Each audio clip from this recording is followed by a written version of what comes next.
Baik, bismillahirrahmanirrahim. Assalamualaikum warahmatullahi wabarakatuh. Baik, Waalaikumsalam warahmatullahi wabarakatuh. baik, perkenalkan kami dari kelompok 1B. Di sini kami beranggotakan saya sendiri, Faisal Junurain, lalu ada M. Fahri, Nabila Sapitri, Rika Nurfadilah, dan juga Siva Fauziah. Baik, dalam presentasi kali ini kami akan membahas rancangan PAI bagi anak yang berusia 2-6 tahun. Baik, langsung masuk kepada materi yang pertama, yaitu apa itu pembelajaran. Pembelajaran adalah proses interaksi antara peserta didik dengan lingkungan belajar yang diatur oleh pendidik untuk mencapai tujuan pengajaran yang telah ditetapkan. Untuk mencapai tujuan pengajaran tersebut juga harus didukung oleh fasilitas berupa media, metode, disediakan sesuai dengan materi yang diajarkan agar tujuan pembelajaran dapat tercapai dengan baik. Lalu apa itu pendidikan agama Islam? Pendidikan agama Islam adalah upaya sadar dan terencana dalam menyiapkan peserta didik untuk mengenal, memahami, menghayati, hingga mengimani ajaran agama Islam. Dibarengi dengan dituntunan untuk menghormati penganut agama lain dalam hubungannya dengan kerukunan antar umat beragama hingga terwujud kesatuan bangsa. Pendapat Zakia Darajat seperti yang dikutip oleh Abdul Majid dan Dian Andayani menyatakan bahwa pendidikan agama Islam adalah suatu usaha untuk membina dan mengasuh peserta didik agar senantiasa dapat memahami ajaran Islam secara menyeluruh, lalu menghayati tujuan yang pada akhirnya dapat mengamalkan serta menjadikan Islam sebagai pandangan hidup. Lalu tujuan dan fungsi PAI. A. Fungsi pendidikan agama Islam. Yang pertama ada pengembangan untuk meningkatkan keimanan dan ketakwaan peserta. Yang kedua, didik kepada Allah Subhanahu wa taala yang telah ditanamkan dalam lingkungan keluarga. Yang C, penanaman nilai sebagai pedoman hidup untuk mencari kebahagiaan hidup di dunia dan di akhirat. Yang keempat, penyesuaian mental untuk menyesuaikan diri dengan lingkungannya, baik lingkungan fisik maupun lingkungan sosial, dan dapat mengubah lingkungannya sesuai dengan ajaran agama Islam. Yang terakhir, perbaikan yaitu untuk memperbaiki kesalahan-kesalahan, kekurangan, dan kelemahan peserta didik dalam keyakinan, pemahaman, dan pengalaman ajaran dalam kehidupan sehari-hari. Baik, untuk materi selanjutnya akan dibacakan oleh Rika. Kepada Rika, dipersilakan. Baik. Dan yang B yaitu tujuan pendidikan agama Islam. Yang pertama, untuk membantu pembentukan akhlak yang mulia. Yang kedua, persiapan kehidupan dunia dan kehidupan akhirat. Yang ketiga, persiapan untuk mencari rezeki dan pemeliharaan segi kemanfaatan. Dan yang terakhir, menumbuhkan semangat ilmiah pada pelajar dan memuaskan keinginan tahu untuk mengetahui dan memungkinkan ia mengkaji ilmu demi ilmu itu sendiri. Next. Perkembangan aspek fisik. Daur pertumbuhan fisik tidak dapat dikatakan mengikuti pola ketetapan yang tertentu. Pertumbuhan tersebut terjadi secara bertahap atau dengan kata lain seperti naik turunnya gelombang, ada kalanya cepat, ada kalanya lambat. Daur pertumbuhan utama. Studi tentang pertumbuhan fisik telah menunjukkan bahwa pertumbuhan anak dapat dibagi menjadi 4 periode utama. Dua periode ditandai dengan pertumbuhan yang cepat dan 2 periode lainnya dicirikan oleh pertumbuhan yang lambat. Selama periode lahir dan 6 bulan setelah lahir, pertumbuhan tubuhnya sangat cepat. Pada akhir tahun pertama kehidupan pasca lahirnya, pertumbuhan menjadi stabil sampai si anak memasuki tahap remaja atau tahap kematangan kehidupan seksualnya. Next.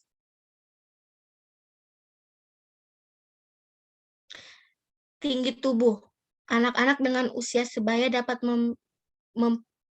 memperlihatkan tinggi tubuh yang sangat berbeda, tetapi pola pertumbuhannya tinggi tubuh mereka tetap mengikuti aturan yang sama. Bila dihitung secara rata-rata, pola ini dapat menggambarkan pertumbuhan pada usia tertentu. Hal ini dipengaruhi oleh faktor dari dalam gen dan faktor dari luar seperti asupan gizi yang memadai untuk pertumbuhan tinggi badan. Berat tubuh. Rata-rata berat bayi ketika dilahirkan adalah 3-4 kg. Tetapi ada juga beberapa bayi yang beratnya 1,5 sampai 2 kg. Pada waktu berusia 2 dan 3 tahun, berat tubuh anak akan bertambah 1,5 sampai 2,5 kilogram setiap tahunnya. Setelah anak berusia 3 tahun, nampak berat tubuh tidak lagi bertambah dengan cepat, bahkan cenderung perlahan sampai saatnya nanti ia memasuki usia remaja. Pada usia 5 tahun, seorang anak yang normal akan memiliki berat tubuh yang berkisar antara 40 dan 40 kilogram. Selanjutnya akan dilanjutkan oleh saudari Sipa Fauzia. Ya, terima kasih kepada Rika. Selanjutnya, proporsi tubuh. Proporsi tubuh atau perbandingan besar kecilnya anggota badan secara keseluruhan pada bayi jelas berbeda dari proporsi orang dewasa. Pertumbuhan tinggi dan berat badan menunjukkan bahwa pertumbuhan tinggi badan anak lebih cepat daripada pertumbuhan berat badannya, kecuali pada tahun pertama kehidupan sewaktu ia tumbuh dengan cepat. Tulang. Perkembangan tulang yang terjadi pada setiap manusia biasanya mencakup pertumbuhan tulang, perubahan jumlah tulang, dan perubahan komposisi tulang. Perkembangan tulang ini sejalan dengan kecenderungan pertumbuhan umumnya, yaitu pada tahun pertama pertumbuhan cepat sekali, kemudian lambat, dan pada saat remaja menjadi cepat kembali. Next. B. Perkembangan moral dan agama. Menurut Piaget, perkembangan moral terjadi dalam 2 tahap. Tahap pertama disebut tahap realisme moral atau moralitas oleh pembatas. Tahap kedua disebut moralitas otonomi atau moralitas oleh kerjasama atau hubungan timbal balik. Dalam tahap yang pertama ini, seorang anak menilai tindakan sebagai benar atau salah atas dasar konsekuensinya dan bukan berdasar motivasi di belakangnya. Moral anak otomatis berkuasa sebagai maha kuasa. Moral anak otomatis mengikuti peraturan tanpa berpikir atau menilai, dan cenderung menganggap orang dewasa yang berkuasa sebagai maha kuasa. Yang paling penting menurut Piaget bahwa anak menilai suatu pertumbuhan benar atau salah berdasarkan hukuman bukan pada nilai moralnya. Anak mengenal Tuhan pertama kali melalui bahasa dari kata-kata orang yang ada dalam lingkungannya, yang pada awalnya diterima secara utuh. Acuh, Tuhan bagi anak pada permulaan merupakan nama sesuatu yang asing dan tidak dikenalnya, serta diragukan kebaikan niatnya.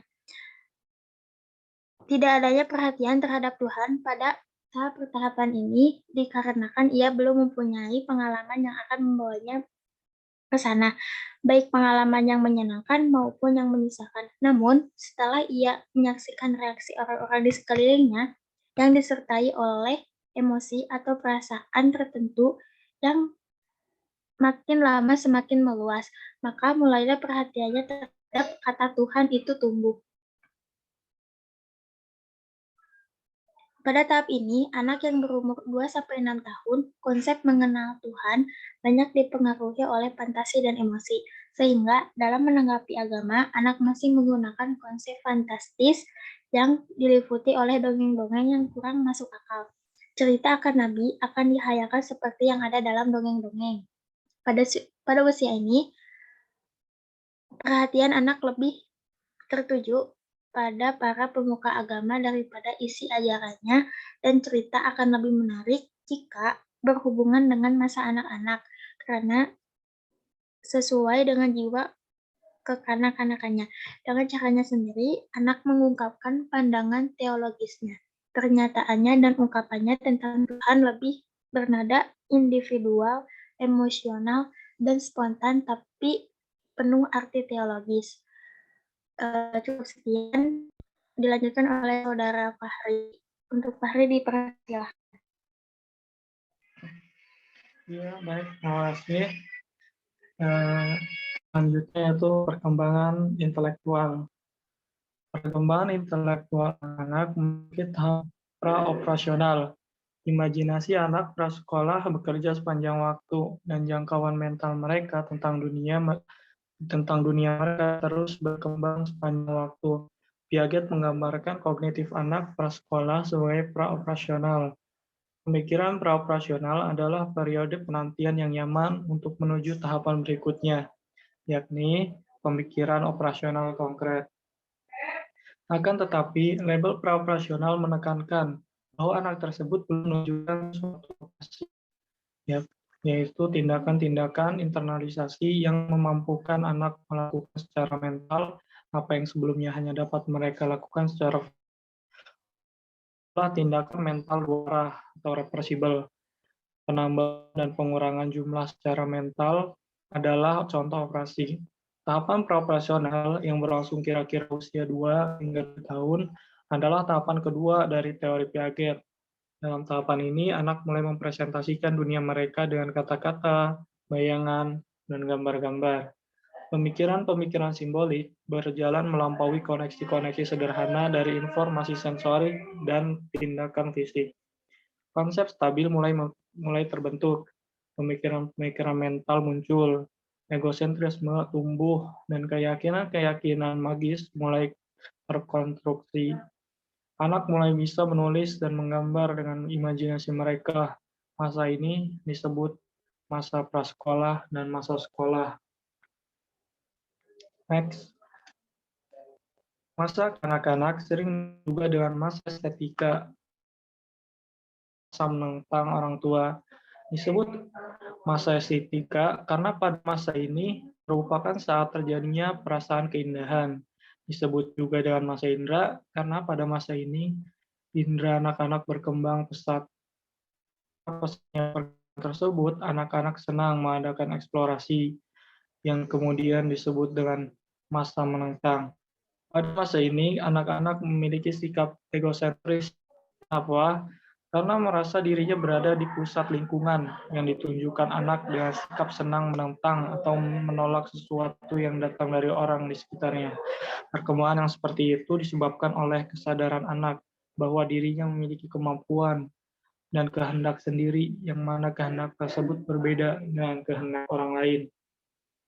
Pada masa anak-anak awal, anak-anak banyak meniru, banyak bermain sandiwara ataupun hayalan dari kebiasaannya itu.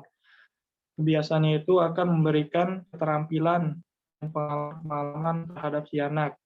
Ada yang mengatakan bahwa masa kanak-kanak awal dimulai sebagai masa penutup bayi, masa kanak-kanak awal berakhir sampai dengan sekitar usia masuk sekolah dasar. Next. Selanjutnya, perkembangan bahasa. Tahap perkembangan bahasa anak usia dini hingga 6 tahun meliputi beberapa aspek, yaitu aspek mendengar, berbicara, membaca, dan menulis. Pada fase sebelumnya, seorang anak lebih sering mendengar ketimbang berbicara. Kemudian pada usia 2,5 tahun, seorang anak mengalami perkembangan kata dan kalimat. Pada usia ini pula, anak memiliki kemampuan untuk berbicara dengan orang lain, menggunakan 1 atau 2 kalimat meskipun belum sempurna. Kemudian pada usia 2,5 tahun hingga 6 tahun, perkembangan bahasa anak sangat meningkat pesat. Pada usia ini, anak mulai mampu menguasai bahasa sesuai dengan ketentuan tata bahasa yang berlaku, yaitu adanya subjek, predikat, dan objek. Selain itu, kosakata yang dimiliki semakin banyak, mulai berbahasa sesuai dengan struktur dan menggunakan kata penghubung untuk mengkombinasikan kalimat, mengganti kata yang sesuai dengan artinya, serta anak mulai mampu berbicara lebih bermakna dan mampu memperbaiki tata bahasa dan penggunaan bahasa. Cukup sekian dari saya. Materi selanjutnya akan dibahas oleh rekan saya, Nabila. Untuk Nabila, dipersilahkan. Terima kasih kepada Fahri. Selanjutnya adalah pada tahun 1993, Harlock memaparkan tentang perkembangan emosi terjadi sangat kuat pada usia 2-6 tahun. Di antaranya yang pertama, ada reaksi emosi anak sangat kuat. Anak akan merespon peristiwa dengan kadar emosi yang sama. Semakin bertambah usia anak, semakin mampu untuk mengontrol emosinya. Yang kedua, reaksi emosi muncul setiap peristiwa dengan cara yang diinginkan dan dengan waktu yang diinginkannya pula. Yang ketiga, Emosi mudah berubah dan memperlihatkan reaksi spontanitas atau kondisi asli dan anak sangat terbuka dengan pengalaman-pengalaman hatinya. Yang keempat, reaksi emosi bersifat individual dan pemicu emosi yang sama, namun reaksi yang ditimbulkan berbeda-beda. Hal ini diakibatkan oleh faktor pemicu emosi. Yang kelima, keadaan emosi anak dikendalikan dengan gejala, tingkah laku yang ditampilkan dan anak sulit mengungkapkan emosi secara verbal dan emosi mudah dikenali melalui tingkah laku. Next. Harlock pada tahun 1978, perilaku proporsionalnya yang umum terjadi pada diri anak. Di antaranya yang pertama, meniru, yang kedua persaingan, yang ketiga kerjasama, yang keempat simpati, yang kelima empati, dan yang kelima dukungan sosial. Next. Selain perilaku proporsional, anak juga memiliki perilaku antisosial. Di antaranya, yang pertama negativisme, yang kedua agresif, yang ketiga perilaku berkuasa, yang keempat memikirkan diri sendiri, yang kelima merusak. Next. Metode dan contoh pembelajaran pendidikan agama Islam. Yang pertama, metode demonstrasi, yaitu penyampaian bahan pelajaran dengan memperagakan atau mempertunjukkan kepada siswa suatu proses, situasi, atau benda tertentu yang sedang dipelajari, baik sebenarnya maupun tiruan yang sering disertai dengan penjelasan lisan. Contohnya, memperagakan gerakan sholat, bersikap di depan orang tua, cara berwudu, dan lain-lain. Yang kedua, metode karya wisata, yaitu siswa diajak keluar sekolah untuk meninjau tempat tertentu. Contohnya, tadabbur alam, tafakur, dan tasyakur. Yang ketiga, metode bercerita. Merupakan salah satu pengalaman pembelajaran dengan membawakan cerita kepada anak secara lisan. Contohnya, bercerita kisah dalam Al-Quran, kisah para nabi dan rasul, kisah sahabat, dan kisah-kisah lainnya. Yang keempat, pembiasaan. Menurut Sapendi, metode pembiasaan sendiri merupakan suatu kegiatan untuk melakukan hal yang sama, berulang-ulang secara bersungguh-sungguh dengan tujuan untuk membuat suatu asosiasi atau menyempurnakan suatu keterampilan agar menjadi terbiasa. Contohnya, pembiasaan sholat 5 waktu, membersihkan lingkungan atau kelas, mengaji, membaca doa di setiap kegiatan, dan lain-lain. Yang terakhir ada keteladanan. Masa kanak-kanak awal merupakan masa meniru. Next. Pokok-pokok pendidikan yang harus diberikan, yang pertama adalah pendidikan akidah, yang kedua ada pendidikan ibadah, yang ketiga ada pendidikan akhlak. Next. Jadi, rancangan pendidikan agama Islam bagi bayi 2-6 tahun menggunakan metode audiovisual, yaitu metode pembelajaran dengan memanfaatkan suara sebagai alat bantu pengajaran. Contohnya ketika seorang guru berbicara menjelaskan proses belajar mengajar dan model pelajaran yang lebih menekankan pada penglihatan, metode audiovisual merupakan gabungan di antara keduanya. Media yang digunakan bisa berupa poster, buku bergambar animasi, atau gambar menarik lainnya. Contohnya, metode dengan cara praktek sholat. Media yang digunakan dalam pembelajaran praktek sholat ini adalah seperti sejadah, mukena, sarung, dan peci.